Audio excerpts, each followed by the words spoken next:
hal ini tidak akan diterima oleh Allah Subhanahu wa Ta'ala sampai dia betul-betul mengikuti syariat Allah. Kalau kita sebagai seorang Muslim, kita udah punya kewajiban, benar nggak?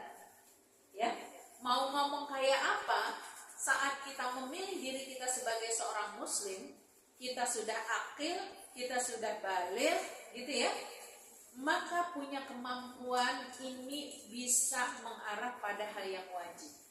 Wajib udah. Para muslimah yang di sini nggak ada yang namanya dapat toleransi kecuali dalam hal-hal tertentu untuk bisa ninggalin sholat. Udah nggak boleh. Cuma gara-gara ketiduran bayar. Waktu yang tertidur itu, inilah yang disebut dengan qadha sholat. Karena ketiduran. Ya, ketidurannya waktu zuhur, belum sholat zuhur karena bangunnya waktu asar. Waktu zuhurnya harus diganti. Nggak ada istilah karena waktu sudah lewat maka cukup dengan istighfar. Nggak bisa. Karena yang disebut wajib itu adalah sesuatu yang kita berhutang kepada Allah. Karena kita berhutang kepada Allah, maka syariat ini menetapkan kalau kamu tinggalin, kamu kena dosa. Itulah mengapa kalau bab puasa, kalau kita ninggalin puasa, ada juga bab qadha, gitu ya.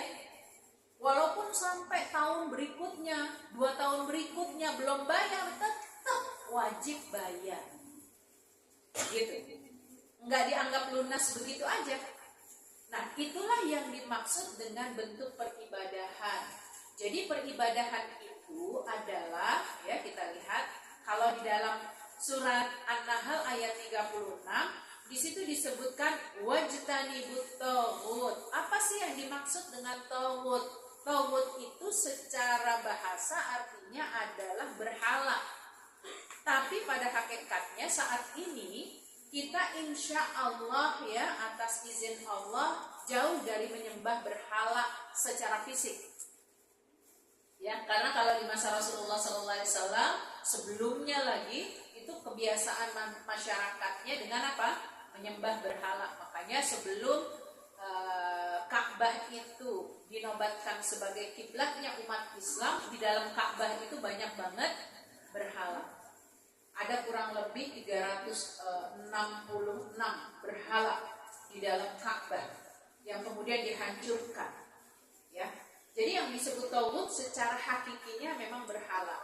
Tapi perlu dipahami, yang dimaksud taghut secara maknawi adalah ketika kita punya perhatian lebih dalam ibadah kepada makhluk. Gitu. Kepada makhluk. Kenapa kepada makhluk? Ya, karena pada esensinya saat kita beribadah kepada Allah, banyak manusia yang beranggapan Allah nggak kelihatan. Sehingga ya biasa-biasa aja gitu. Nggak perlu juga totalitas gitu ya. Tapi ketika berhadapan dengan manusia, dia melihat kita, dia memberi nilai kepada kita, maka bentuk peribadahan kita seolah-olah perlu kita totalitaskan karena dia menilai. Gitu. Maka para muslimah yang dirahmati Allah, makna asli dalam ibadah itu sebetulnya adalah tunduk dan merendahkan diri. Itulah sebutan Islam. Apa arti Islam? Aslama, ya, Islaman, ya, itu menunjukkan satu konteks orang yang memiliki pedoman hidup dengan berislam, berarti dia telah menyerahkan dirinya kepada Zat yang menciptakan. Ya, Islam itu ya artinya damai, Islam itu artinya selamat, sejahtera. Itulah arti dari Islam. Makanya ketika kita melakukan ibadah sesuai dengan ajaran Islam, itu artinya kita tunduk dan merendahkan diri dengan hukum-hukum yang telah ditetapkan oleh Allah. Ya, makna yang hakikinya adalah saat kita mengesahkan Allah, melaksanakan hukum-hukum. Mungkin ini menjadi bentuk evaluasi yang buat kita bersama. Kan kita sebagai muslim. Tapi mungkin kita perlu mengevaluasi sejauh mana sih kita telah mengerjakan apa yang menjadi hukum hukum Allah untuk kita bisa laksanakan. Sholat, alhamdulillah, sejauh ini sholat masih bisa terjaga. Walaupun sholat kita misalnya masih dipenuhi dengan kelalaian, ya, zuhur jadi mendekati asar, asar mendekati maghrib, gitu ya, maghrib mendekati isya, isya mendekati subuh, misalnya seperti itu. Jangan sampai subuh mendekati zuhur, ya. Jangan sampai subuh mendekati waktu duha, kan begitu. Kenapa? Karena memang faktornya adalah saat kita melaksanakan hukum Allah, ini dalam rangka merendahkan diri kita di hadapan Allah. Merendahkan diri pada manusia itu dilarang. Tapi merendahkan diri di hadapan Allah itu sebuah kewajiban untuk menunjukkan la haula wala quwata illa billah. Kalau kita nggak dibantu Allah nih dalam merealisasikan ketundukan kita, dalam merealisasikan ibadah kita, pasti kita akan sibuk dengan urusan kita, gitu. Ya, maka para muslimah yang dirahmati Allah Subhanahu Wa Taala, ya, bagaimana kita mengintrospeksi diri agar setiap aktivitas ibadah yang kita kerjakan, mau mahdhoh ataupun ghairu mahdhoh, yang wajib ataupun tidak wajib, itu semuanya dalam rangka merendahkan diri kita di hadapan Allah. Mungkin ada pertanyaan, ya, mengapa Allah Subhanahu Wa Taala layak diesahkan dalam beribadah? Mungkin ini pertanyaannya buat kita. Mengevaluasinya gimana? Contoh sholat aja.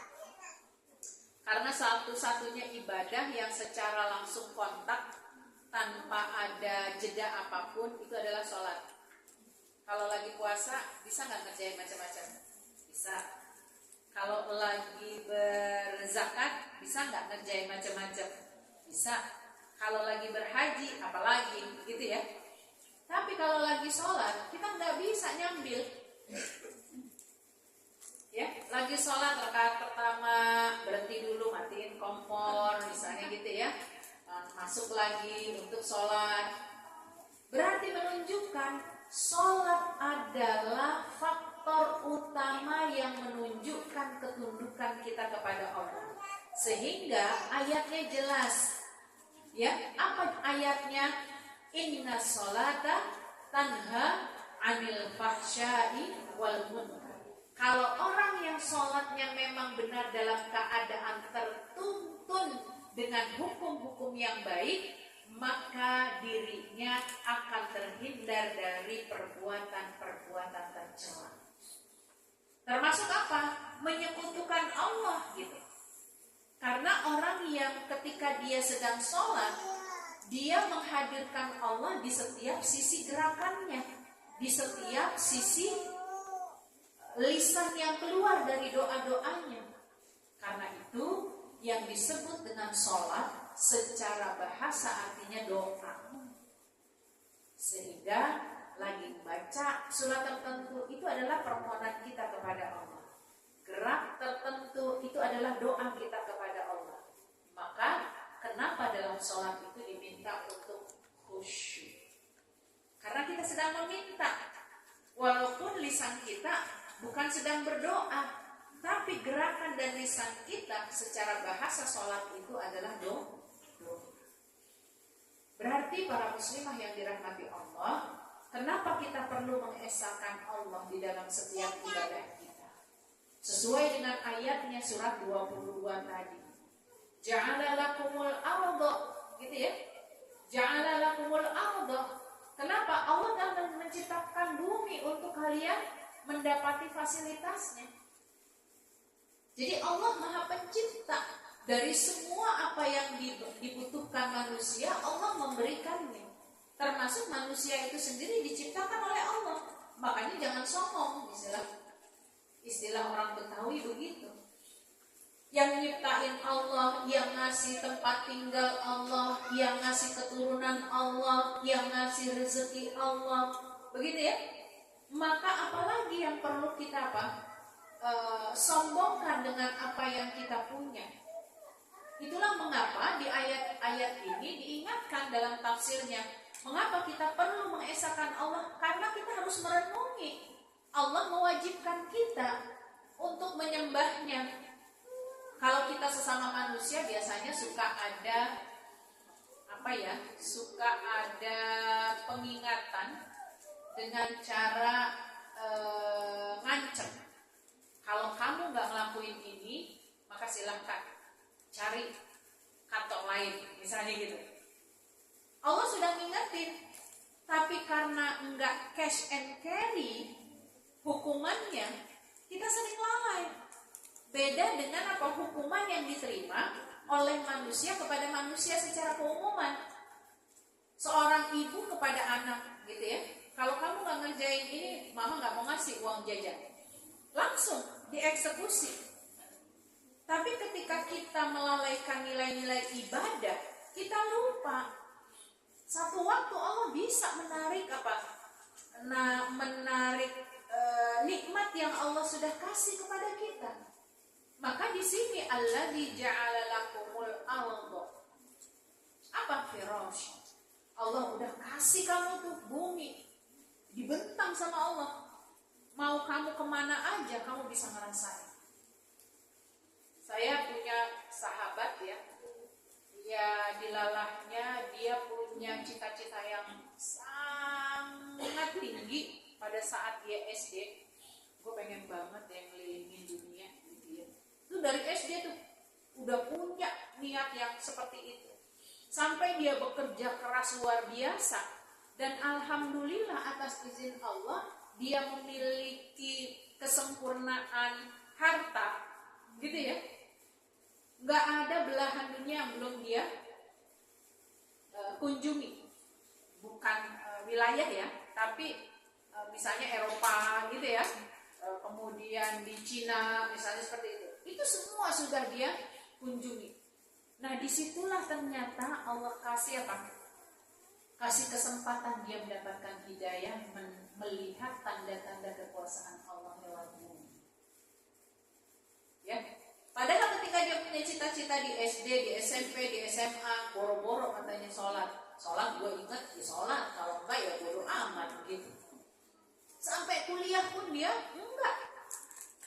Alhamdulillah pada saat dia kuliah di semester berapa gitu ya, sampai dia mendapatkan gelar doktornya itu, kemudian Allah kasih nikmat demi nikmat untuk dia berkeliling dunia sampai batasan saat dia mendapatkan hidayah. Jadi kita lihat Allah udah kasih ya kehidupan di muka bumi ini. Beliau mendapatkan hidayah, kenapa? Karena memang rahmat Allah. Maka para muslimah yang dirahmati Allah, kenapa kita diminta i'budullah? Ayo kita nyembah Allah ini jangan setengah-setengah. Masak nasi dengan setengah matang aja nggak enak loh makannya. Suami ngasih cinta kepada kita setengah hati aja nggak enak loh, gitu ya. Anak juga begitu. Anak juga akan nggak nyaman kalau orang tuanya memberikan separuh hati. Jadi segala sesuatu itu memang perlu kita totalitaskan. Makanya Allah sebutkan bukan untuk orang beriman aja, bukan hanya untuk muslim aja. I'budullah, karena memang tugas manusia dalam rangka sebetulnya diciptakan dalam rangka beribadah. Wa ma khalaqtul jinna wal insa illa liya'budun. Dalam rangka beribadah. Tapi di sini akan Allah pilih. Siapa yang memang mengikuti apa perintahnya dan siapa yang menolak perintahnya. Jelas kalau yang menolak perintahnya itu adalah orang-orang kafir. Tapi ada yang notabene-nya muslim, begitu loh. Yang posisinya dia menolak. Gitu. Nah, ini kan berarti koridornya tidak sesuai dengan pakem yang sudah ditetapkan oleh Allah. Kalau kamu mengakui diri kamu muslim, kalau kamu mengakui diri kamu beriman, maka pakemnya, aturan mainnya kamu beribadah kepada Allah dengan totalitas. Walaupun untuk mengarah kepada totalitas itu adalah step by step. Ya, orang muslim berangkat menuju tangga berikutnya, yaitu orang beriman, itu itu perlu pengorbanan, perlu kekuatan, perlu kesabaran supaya dia mendapatkan gelar yang terbaik. Nah, akhwati fillah, bumi udah dikasih sama Allah, ya. Tapi kemudian kita lihat was-samaa binaa. Allah kasih bumi itu sebagai hamparan, kamu tinggal di situ. Tapi juga Allah kasih yang namanya langit sebagai apa? Atap. Tapi sampai hari ini kita nggak pernah ketemu atapnya itu berakhirnya di mana. Ya, kalau kita baca Al-Quran, buka-buka dalam terjemahan, kita akan ketemu bahwa langit itu diciptakan oleh Allah 7 lapisan dan setiap lapisannya dihuni oleh 70.000 malaikat. Tapi kita sendiri nggak pernah tahu lapisan pertama yang mana, lapisan kedua yang mana. Nggak kayak apa, kue pepe. Tidak kelihatan lapisan-lapisannya, ya. Tapi setiap kita naik pesawat, tentu kita nggak pernah tahu mana lapisannya. Kita cuma ketemu dengan yang namanya awan. Kita nggak pernah juga ketemu Gatot Kaca, juga nggak pernah ketemu, ya, gitu ya. Jadi bisa kita bayangkan, Allah memberikan sinyal kepada kita, ya ulil albab, wahai kalian orang yang memiliki pemikiran. Ya, pemikiran dalam artian kamu dikasih akal supaya kamu mengerti yang dimaksudkan lapisan 7 itu hanya maknawi yang menunjukkan kualitas penciptaan Allah itu tidak akan pernah sama dengan penciptaan manusia. Apalagi wa anzala minas samaa'i maa'a. Allah turunkan hujan, Allah turunkan air. Jadi dalam kondisi sering panas kayak begini, ya Allah, kalau pas hujan langsung tuh emak-emak pada ngomong alhamdulillah adem. Giliran hujan terus, ya Allah cucian gak kering-kering, ada aja protes kita. Kenapa? Karena kita tidak memahami apa dinamika yang terjadi dalam posisi alam. Harus kita siapkan. Jadi masih kebayang ya kalau kita cuma ada 2 musim gitu ya, musim panas dan musim hujan. Kalau di negara lain bisa jadi ada musim semi, ada musim salju gitu ya. Nah, seperti saudara-saudara kita misalnya di Swedia gitu ya, itu di dalamnya ada famili yang tinggal di sana karena memang bertugas. Dia cerita, ya ngomong bahasa dia gitu ya. Buset sih, masa gue di sini katanya gitu ya, puasa itu 21 jam. Kebayang gak sih laparnya bener-bener gitu. Makanya kalau bahasa puasa itu bukan berdasarkan apa jam, tapi berdasarkan terbit dan terbenamnya. Nah di sana karena mendekati kutub gitu ya, kan tergantung kutub utara atau kutub selatan. Makin panjang puasanya apa makin panjang berbukanya gitu kan. Dia melalui apa? Melalui hitungan waktu bergesernya matahari. Jadi kalau dia sholat zuhur, sholat asar ya di tempat-tempat tertentu itu akan kita dapati waktunya masih gelap, kayak mendung aja gitu ya. Padahal udah jam 12 siang gitu ya. Kalau di kutub apa ya? Yang kutub mana tuh yang posisinya lebih banyak malamnya seperti ini. Nah ini berarti apa? Allah kasih kesempatan bagi kita, wabil khusus di Indonesia, wa anzala minas samaa'i maa'an. Di air hujan itu akan menunjukkan identitas ta'abudiyah kita. Di identitas turunnya hujan itu kita akan ngerasain fa akhraja bihi minas thamarati rizqan lakum. Di tetesan air hujan itu akan ada rezeki yang muncul. Gitu. Ini makanya merupakan bentuk taslim, ketundukan kita kepada Allah dengan segala bentuk apapun. Maka yang namanya ibadah itu bukan cuma ibadah saat kita sholat, tapi seluruh aspek kehidupan kita itu adalah bisa bernilai ibadah. Jangan sampai kita sholat mengakui keberadaan Allah, tetapi ketika di luar sholat kita masih senang dengan ramalan dan perdukunan. Dan ini pernah kita bahas. Selama kita suka dengan perdukunan, selama kita suka dengan ramalan itu, maka sholat kita itu gak bakalan diterima. Ya, jadi ini kan harus kita konekkan yang disebut i'budullah. Ya, beribadahlah kamu kepada Allah. Bukan cuma konteks fisik kita melakukan ruku dan sujud, tapi seluruh aspek pikiran kita, hati kita, amal-amal kita memang akan kita tempatkan kepada Allah. Dimanapun kita berada, dalam jual beli, kita hadirkan Allah di situ. Kalau kita menganggap diri kita beribadah kepada Allah, maka jangan menipu. Kalau kita menganggap Allah mengawasi kita, maka jangan curang. Ya, dan seterusnya.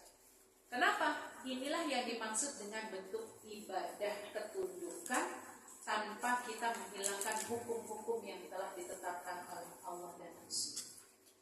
Baik, kita berlanjut. Ya. Ibadah menghasilkan buah yang pasti. Bukan buah mangga, bukan buah manggis. Tapi yang dimaksud buah adalah samar. Samar itu sesuatu yang pasti kalau kita sudah lakukan ibadah totalitas kita kepada Allah, gitu ya. Maka saat yang bersamaan kita akan terjadi peningkatan. Apa yang meningkat? Keimanan dan ketakwaan kita. Awal saat kita memulai perjalanan ibadah, mungkin hati nggak bisa terkontrol, emosi kalau dicolek sama orang gitu ya, ditegur, dinasehatin, wah pokoknya ngamuk, marah gitu ya. Tapi berjalannya waktu ibadah kita semakin baik, hubungan kita dengan Allah semakin baik, maka ternyata jiwa kita ini semakin lembut, pikiran kita ini semakin jernih, sehingga pada saat kita melakukan sesuatu, dampak dari hati yang bersih, pikiran yang jernih, itu akan menghasilkan perilaku yang santun. Itu dampak dari ibadah dan peribadahan kita kepada Allah. Maka kalau sekarang ada pernyataan begini, haji berkali-kali, tapi maksiatnya juga kencang gitu ya. Nah itu jangan disalahin hajinya. Hajinya mah mengajarkan, ajarannya seperti A, B, C, D kan begitu. Tapi ketika dia tidak menjalankan hukum berhaji secara benar, maka imbasnya bukan menjadi haji mabruron, haji yang mabrur, gitu. Tapi haji yang kabur. Kenapa kabur? Karena dia yang penting pulang dari tanah suci nggak peduli apakah dia benar melaksanakan atau enggak, karena yang prinsip dia lakukan adalah prestise kepada manusia.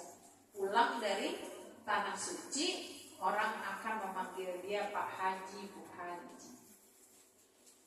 Ya, tapi dia nggak perbaiki nilai-nilai ibadah yang harusnya dia lakukan ketika pelaksanaan ibadah haji. Nah ini yang disebut dengan buahnya. Orang kalau sudah hatinya ditenangkan, pikirannya dijernihkan, amal-amalnya itu akan semakin bijak. Dia akan punya perasaan takut. Nanti akan kita lihat di selanjutnya. Orang-orang ini akan mencapai ketakwaan, memperoleh keberuntungan, dan menghantarkan kebaikan yang tingkatannya semakin tinggi. Makanya ayatnya coba perhatikan lagi, ya. Coba diperhatikan, walladzina min qablikum alladzi khalaqakum walladzina min qablikum la'allakum. Pakai kata-kata la'alla. Saya pernah sampaikan di forum ini. Kata-kata la'alla itu adalah kata harapan. Ya waktu Ramadan itu kan kita ketemu juga nih, la'allakum tattaqun ya. Perintahnya ya ayyuhalladzina amanu kutiba alaikumusiyam kama kutiba alal ladzina min qablikum la'allakum tattaqun. Jadi kata la'alla ini adalah kata harapan.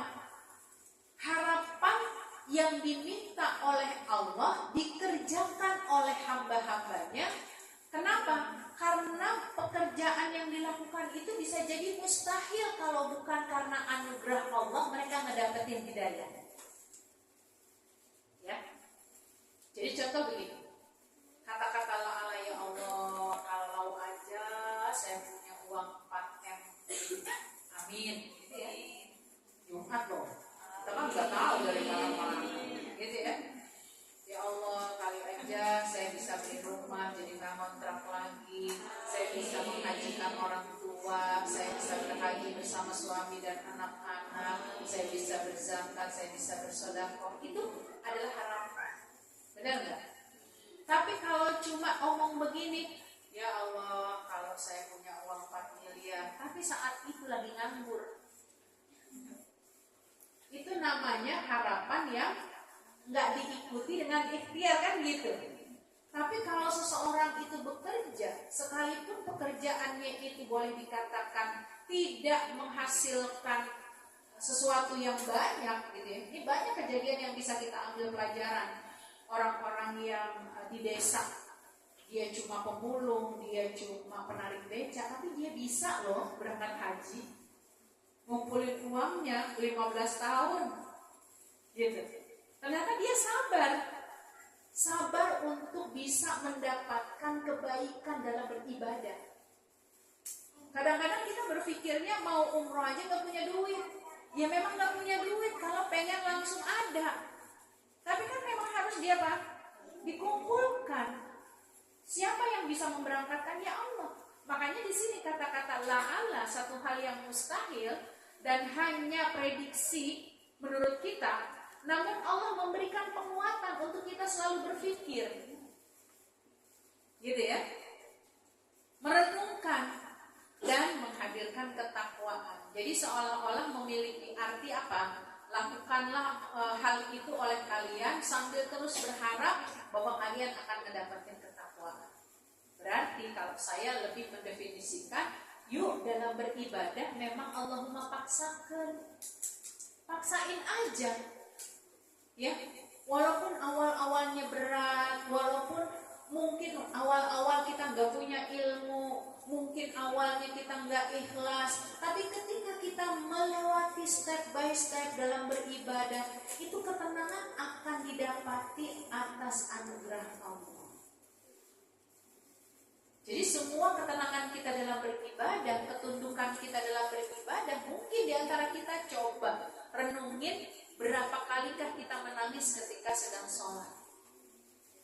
Biasanya kadang-kadang menangis karena memang lagi ada masalah. Tapi ketika kita membaca, betul-betul bisa menghadirkan perasaan kita seolah-olah tengah bertemu dengan Allah. Itu batasan yang harus kita jadikan pedoman. Karena apa? Mendapat ini itu belum tentu setiap waktu. Ya. Salah satu cerita yang pernah saya sampaikan kepada teman-teman, bahwa ada di antara para sahabat Nabi Shallallahu Alaihi Wasallam ketika sedang sholat berjamaah, beliau itu selalu pingsan ketika dibacakan ayat Iyyaka na'budu wa iyyaka nasta'in. Bayangin kita mah sampai hafal luar dalam atas bawah depan belakang tuh yang namanya Al-Fatihah. Tapi boro-boro tuh yang namanya pingsan. Kalau pingsan biasanya karena kurang makan, gitu. Masuk angin, apalah sebutannya. Tapi yang jelas bisa kita bayangkan kenapa para sahabat ini sampai menghadirkan jiwa yang mendalam merenungi. Karena mereka mengevaluasi betapa kerdilnya mereka pada saat masih jahiliyah. Mereka beribadah kepada makhluk, kepada benda yang mereka buat sendiri. Apalagi kalau yang dibuat sendiri itu dalam bentuk makanan. Lapar dia makan. Itu kan terjadi pada Umar. Umar itu buat berhala. Ada beberapa berhala, salah satunya dibuat dari roti. Roti dibuat jadi berhala, disembah. Tapi dalam perjalanan di padang pasir dia kelaparan. Dia minta izin sama berhalanya buat dimakan. Lah dia yang bikin. Dia minta izin, gitu kan? Nah, begitu Umar masuk Islam, Umar itu tertawa terbahak-bahak ketika apa? Mengingat kejadian ini. Kalau mungkin bahasa kita, ya Allah bego banget gue dulu ya, gitu. Ya, dan itu bisa kita evaluasi sekarang. Ya Allah, dulu saya belum punya ilmunya, saya tuh menganggap sepele, bla bla bla. Itulah suasana di mana Allah akan kasih anugerah kita saat menjaga ibadah-ibadah kita dengan baik, maka Allah akan hantarkan anugerahnya menjadi tingkat yang lebih baik. Ya. Jadi Allah Subhanahu wa taala zat yang memiliki kekuasaan hakiki, kekuasaan hakiki serta dibuktikan dengan tanda-tandanya yang patut kita taati. Kita lihat aja laut. Tenang, tapi tiba-tiba menyeramkan kalau bicara tentang tsunami. Jadi kalau saya punya tugas keluar daerah, salah satunya tuh saya sering kalau ke kawasan-kawasan timur, itu saya sudah ngomong sama suami, tolong diikhlasin, ya. Karena kita nggak tahu kejadian apa gitu. Di tengah-tengah lautan yang tidak ada bantuan kecuali apa? Allah Subhanahu wa taala. Kita itu nggak bakalan kelihatan dengan titik-titik tertentu gitu, oleh manusia ketika apa? Kita berada di tengah lautan. Jadi kita bisa melihat tanda-tanda kekuasaan yang Allah kasih itu, ya. Penciptaan yang tidak akan serupa dengan manusia tentu saja, ya. Seperti itu, ya. Ini di antara dalilnya nanti kita lihat sendiri. Ibadah yang tulus kepada Allah Subhanahu wa taala menjadi sebab tertanamnya akar ketakwaan. Inilah esensi nilai ibadah. Tulus, ya, enggak ada tauhid, tidak ada perasaan kita menyekutukan Allah di dalam nilai-nilai ibadah kita. Ya, kenapa? Karena orang-orang yang bertakwa pada hakikinya dia akan takut melanggar perintah Allah dan dia takut kalau Allah marah kepadanya saat melakukan maksiat. Ya, ini esensinya. Bagaimana kita mukhlishina lahuddina hunafa, membersihkan setiap ibadah kita dengan keikhlasan. Baik, kok 21 diulang lagi ya?